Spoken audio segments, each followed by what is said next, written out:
আসসালামু আলাইকুম। রাত্রিবেলা যখন আমরা ঘুমিয়ে পড়ি, আমাদের রুহু, আত্মা তখন আল্লাহর কাছে চলে যায়। হতে পারে এই কারণে রাত্রি নিদ্রা আমাদের জন্য এত শান্তিদায়ক। কারণ অন্তত কিছু সময়ের জন্য হলেও আমরা আমাদের প্রকৃত আশ্রয়ে ফিরে যাই। আমাদের সৃষ্টিকর্তার সান্নিধ্যে পৌঁছায়। আল্লাহ তাআলা কোরআনে বলেন, আল্লাহ আত্মাগুলোকে তাদের মৃত্যুর সময় কবজ করে নেন। আর যারা মারা যান না, তাদের আত্মা নিদ্রার সময় অস্থায়ীভাবে গ্রহণ করেন।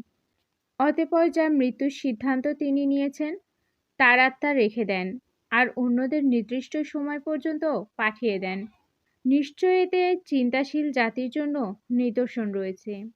এই আয়াত প্রমাণ করে যে প্রতিটি রাত আমাদের জন্য একটি ক্ষণস্থায়ী মৃত্যু, আর প্রতিটি ভোর নতুন জীবনের বার্তা। তাই ঘুমানোর আগে আমরা আল্লাহর নিকট ক্ষমা প্রার্থনা করি এবং সকালে জাগ্রত হলে কৃতজ্ঞতা জানাই যে তিনি আমাদের আবার জীবন দান করেছেন।